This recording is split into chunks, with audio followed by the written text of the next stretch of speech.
I pressed my ear against the cold garage door. My husband's voice drifted through the crack.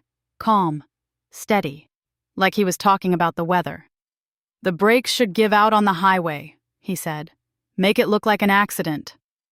My blood turned to ice. Those weren't tears of sadness in his eyes when he kissed me goodbye that morning. They were tears of a man who thought he was about to be rich. Because Darnell Wright was planning to put me in the ground.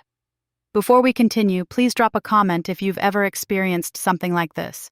We'd love to hear your story, and subscribe to the channel to help us grow. 3 weeks earlier, everything seemed normal. Too normal. That should have been my first clue.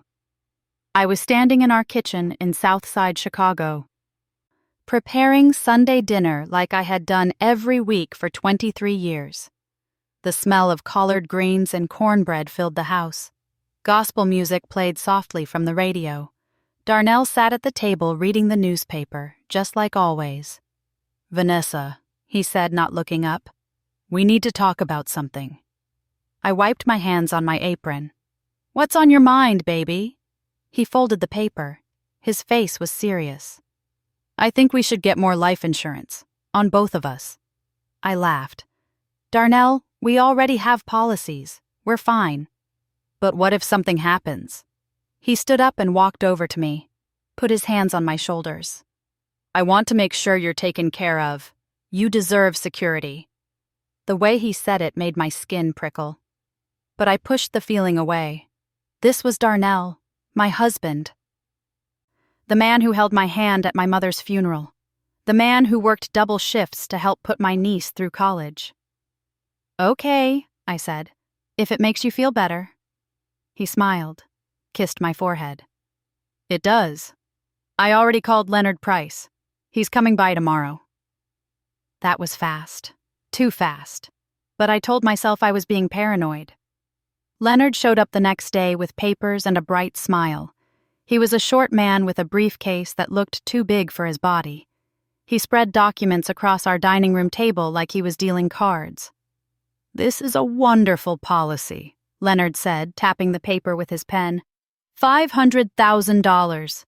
Double indemnity for accidental death." My stomach dropped. 500,000? That's a lot of money. Darnell squeezed my hand. "You're worth every penny, baby." But his hand was sweaty. And he wouldn't look me in the eye. I signed the papers anyway. What was I supposed to do? Tell my husband I didn't trust him? Call him a liar in front of the insurance man? In our community, you don't air your dirty laundry. You keep it together. You smile. You pray. So I smiled. And I prayed I was wrong. The next 2 weeks crawled by like molasses. Darnell started acting strange. He'd watch me when he thought I wasn't looking. His eyes would follow me across the room, calculating. Cold. Like I was a math problem he was trying to solve. He started insisting I take his car instead of mine. "Your car's making a funny noise," he'd say. "Take the Buick. I'll get yours looked at." "I don't hear any noise," I'd tell him. "Trust me, baby. I know cars. Just take mine." One morning, he practically forced the keys into my hand. His voice had an edge to it I'd never heard before. Sharp. Desperate. "Vanessa, just take the damn car." I stared at him. This man, this stranger wearing my husband's face. "Fine," I said. But I didn't take the car. Something in my spirit told me not to. Instead, I waited until he left for work. Then I called my best friend Tanya. "Girl, something's wrong with Darnell," I told her. Tanya had been my friend since we pledged Delta together at Howard University. She knew me better than anyone. She could hear the fear in my voice. "What do you mean wrong?" "I can't explain it. He's different. Cold. And he keeps pushing me to drive his car." There was silence on the other end. Then Tanya said something that changed everything. "Vanessa, my cousin's husband tried to kill her last year. He tampered with her brakes. She survived because she took her car to the shop before she drove it." My hands started shaking. You think Darnell would... I think you need to be careful, and I think you need to pay attention. I hung up the phone. My whole body was trembling. This was crazy. Darnell wouldn't hurt me. He loved me. We went to church together. We prayed together. We'd built a life together. But that voice in my head wouldn't shut up. The voice that sounded like my grandmother. The voice that said, "Baby girl, when someone shows you who they are, believe them." That night, Darnell came home with flowers, red roses, my favorite. "I'm sorry I snapped at you this morning," he said. His smile was perfect. Too perfect. "I've just been stressed about work." "It's okay," I lied. He pulled me close, kissed my neck. "Tomorrow I need you to run to the store for me. Take the Buick. Your car's still not right." There it was again. The car. Always the car. "Sure, baby," I said. My voice was steady even though my heart was racing. "What do you need from the store?" "Just some milk and bread. Nothing special." But the way he said it, the way his eyes lit up, like he was already counting money that didn't exist yet. That night, I couldn't sleep. I lay next to Darnell in our bed, listening to him breathe. This man I'd shared my life with. This man I'd trusted with everything.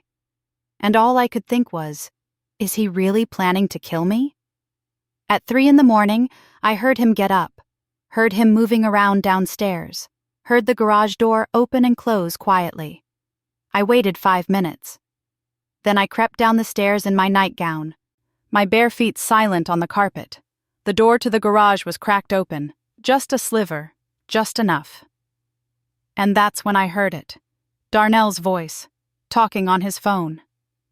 "The brakes should give out on the highway. Make it look like an accident. She'll take the car tomorrow. I already planted the seeds.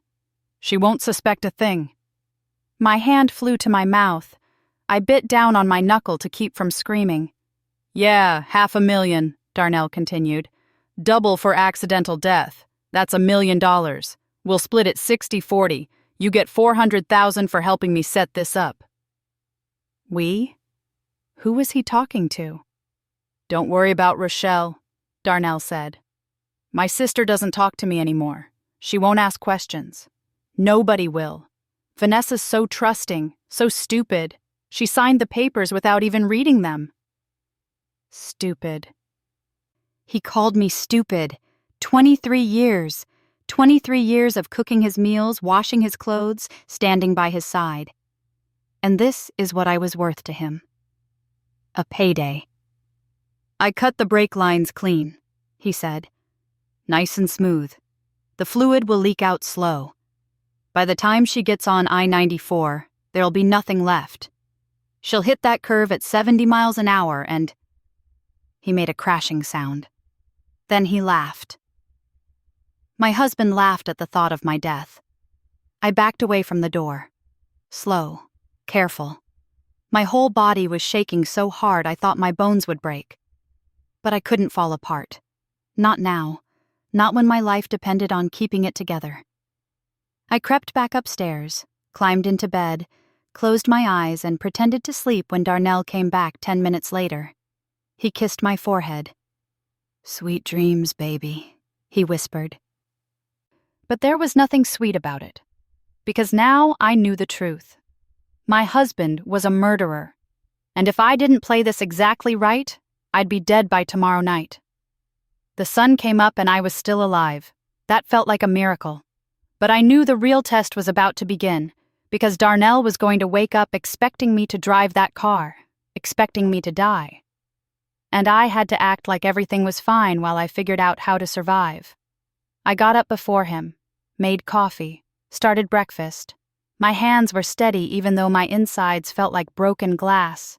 Grits bubbling on the stove, turkey bacon sizzling in the pan. The same breakfast I'd made 1,000 times before. Darnell came downstairs in his work clothes, kissed my cheek like he always did. "Morning, baby," he said. His voice was honey sweet. "You sleep okay?" "Like a rock," I lied. He smiled, poured himself coffee, sat at the table, and checked his phone. Every few seconds, his eyes would flick up to look at me, watching, waiting. "Don't forget," he said casually. "We need milk and bread. You mind running to the store this morning?" There it was, the trap. "Of course," I said. My voice didn't shake. "I'll go right after breakfast." His whole face relaxed. He actually looked relieved. This man was counting down the minutes until my death. I served him his plate, watched him eat, and I thought about all the meals I'd cooked for him, all the years I'd loved him, all the lies he'd told me with that same mouth. But that wasn't even the worst part. The worst part was knowing I had to keep pretending. Because if Darnell suspected I knew, he might do something right here, right now. And nobody would hear me scream. So I smiled. I ate my grits. I talked about church on Sunday and whether we should invite the Johnsons over for dinner next week. I was the perfect wife. One last time. Darnell left for work at 7:30. Kissed me goodbye at the door. "Drive safe," he said. And the way he said it made my stomach turn. Because he was already planning what he'd say when the police called, how he'd cry, how he'd play the devastated husband. The second his car pulled out of the driveway, I ran upstairs, threw on jeans and a sweater, grabbed my purse, my phone. My hands were shaking so bad I could barely hold my keys. I looked at Darnell's Buick sitting in the garage. That death trap, that coffin on wheels. I wasn't going anywhere near it. Instead, I walked 3 blocks to the bus stop in the cold December air. Caught the number 47 bus heading downtown, and the whole time I kept looking over my shoulder, kept thinking Darnell would somehow know, would somehow see me. But he didn't, because he thought I was already dead. I got off at the police station on 35th Street. It was a big gray building that looked like it had seen too much pain. I walked through those doors at 8:15 in the morning. My legs were shaking. My voice was shaking. Everything was shaking.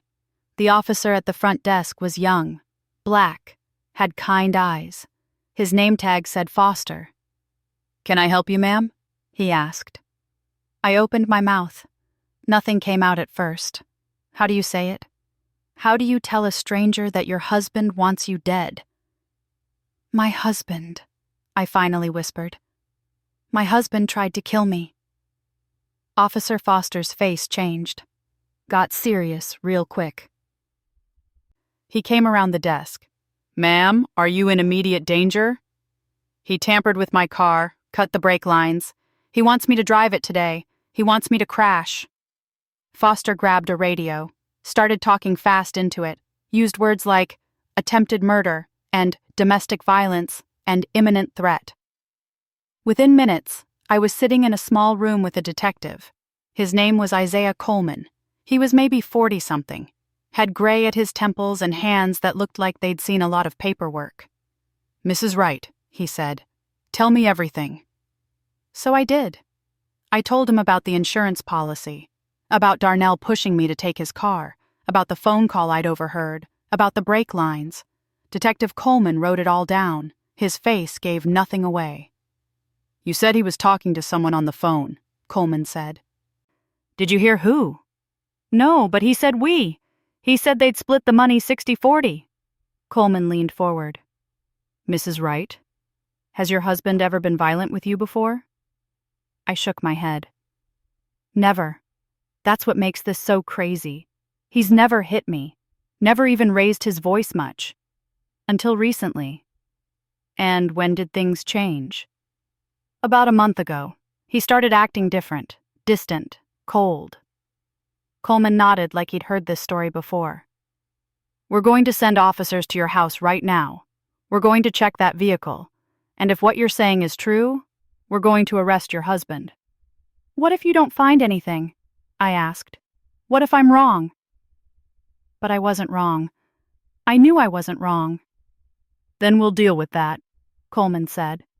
"But I've been doing this job for 18 years. And I can tell when someone's lying to me, you're not lying." 2 hours later, Coleman came back into the room.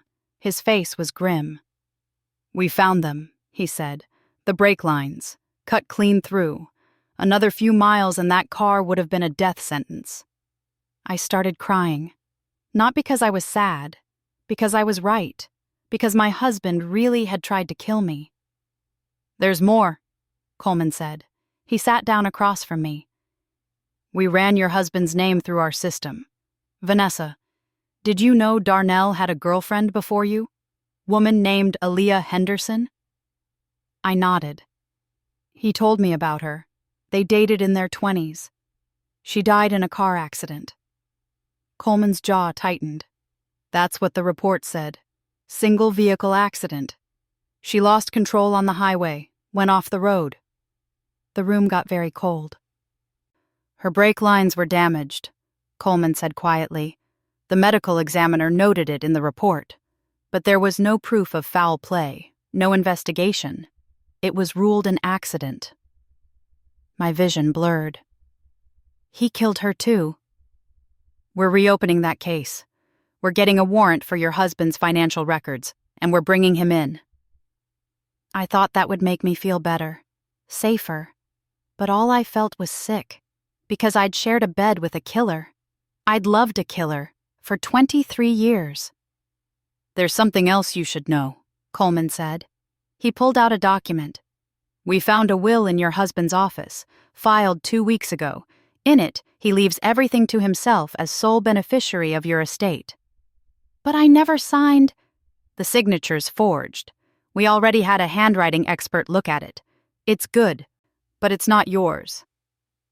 Darnell had planned everything. The insurance, the murder, the will.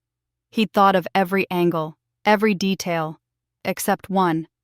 He never imagined I'd find out before it was too late. "We have units heading to his workplace now," Coleman said. "We're going to arrest him for attempted murder, and if we can prove he killed Aaliyah Henderson, we'll charge him with her murder too." I should have felt victorious. I should have felt strong. But all I felt was broken. At 3 o'clock that afternoon, they brought Darnell in. I watched through a one-way mirror as they put him in handcuffs. He looked confused at first, then angry, then scared. "I want a lawyer," he kept saying. "I want a lawyer right now." But they had him. The evidence was solid, the brake lines, the forged will, the insurance policy. Detective Coleman stood next to me as we watched. "He's going away for a long time," Coleman said.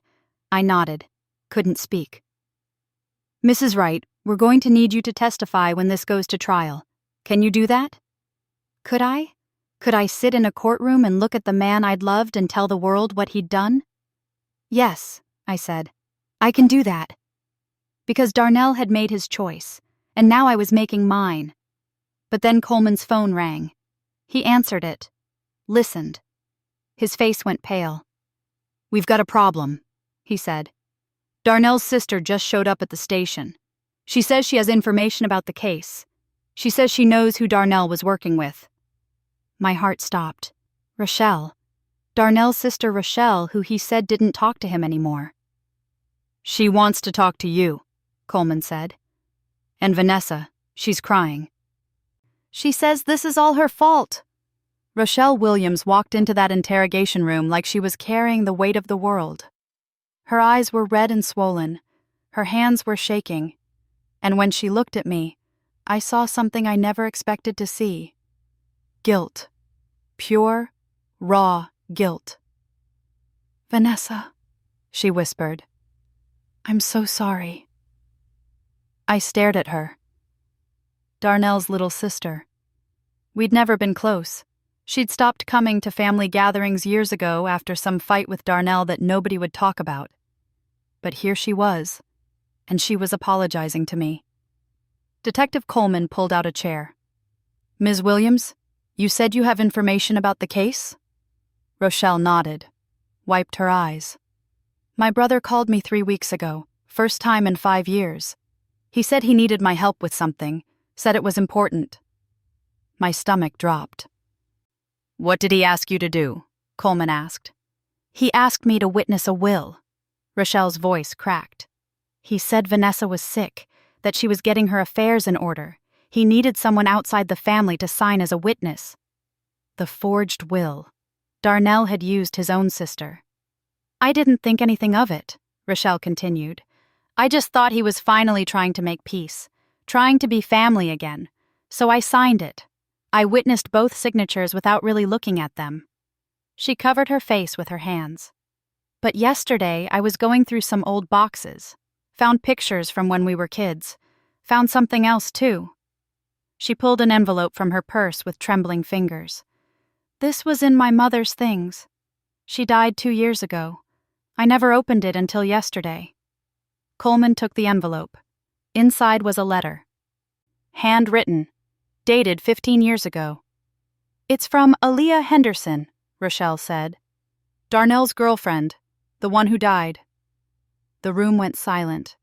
Coleman read the letter out loud. His voice was steady, but I could hear the anger underneath.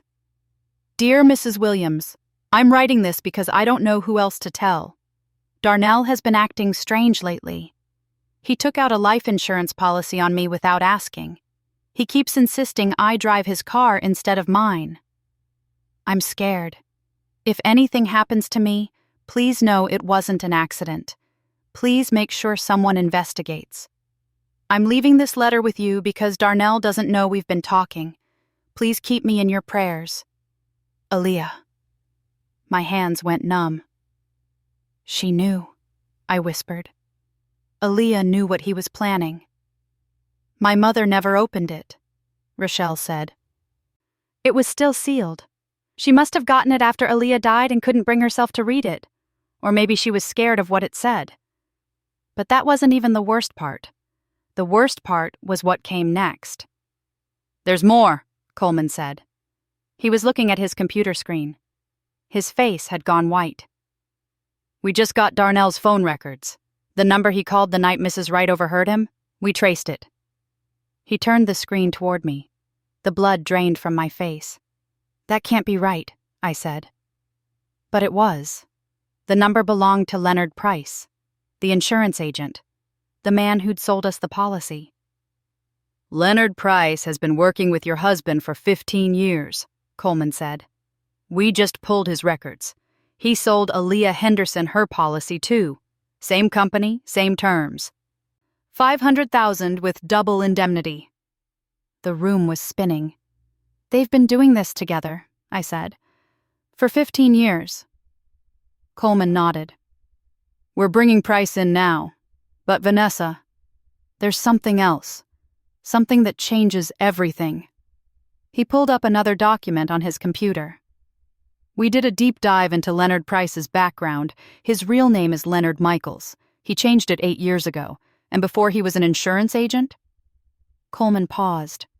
He was Darnell's cellmate. They served 18 months together in Stateville Correctional Center for check fraud. I couldn't breathe. They planned this in prison, Coleman said. Price gets licensed as an insurance agent, targets lonely, trusting women. Darnell marries them. They take out policies, stage accidents, split the money. They've been running this con for over a decade. How many? I whispered. How many women? Coleman's face told me everything I needed to know. We found 3 other cases. 3 other women. All married to men Price sold policies to. All died in single-vehicle accidents. All had damaged brake lines that were ruled inconclusive. 3 women. Plus Aaliyah. I was supposed to be number 5. But here's what they didn't count on, Coleman said. He looked at Rochelle. You. They didn't count on Darnell's sister finding that letter. They didn't count on you coming forward. Rochelle was crying. I should have opened it years ago. I could have saved those other women. I could have... You saved me, I said. My voice was firm. You saved me, Rochelle. That's what matters. And it was true. If she hadn't found that letter, if she hadn't made the connection, Darnell and Leonard might have gotten away with it. Again. The trial took 8 months. 8 months of lawyers and testimonies and evidence. 8 months of reliving the worst moment of my life over and over again. But I showed up every single day. looked Darnell right in the eye, watched him squirm as the prosecution laid out his crimes. The district attorney was a woman named Regina Powell. She was fierce, relentless. She tore apart every lie Darnell and Leonard told.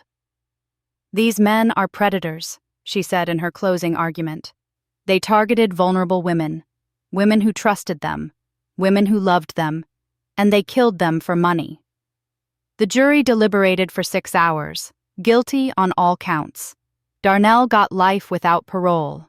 Leonard got 45 years. When they read the verdict, Darnell finally looked at me, really looked at me, and I saw something in his eyes I'd never seen before. Regret. But it was too late for regret. Too late for apologies. Too late for anything except justice. After the trial, Rochelle and I sat on the courthouse steps. The sun was setting over Chicago. The sky was pink and orange and beautiful. "I'm sorry I wasn't there for you all those years," Rochelle said. "Darnell and I had a falling out when I told him I didn't like how he treated Aaliyah. He cut me off completely. I should have fought harder to stay in his life. Maybe I could have stopped him." "Or maybe he would have killed you too," I said. We sat in silence for a moment. "What are you going to do now?" Rochelle asked. I thought about that question. What do you do when your whole life falls apart? When everything you believed in turns out to be a lie? "I'm going to help people," I said. "Women like me. Women who don't see the signs. Women who need to know they're not alone." And I did. I started a foundation. The Aaliyah Henderson Foundation for Domestic Violence Survivors, named after the woman whose letter saved my life. I travel around the country now.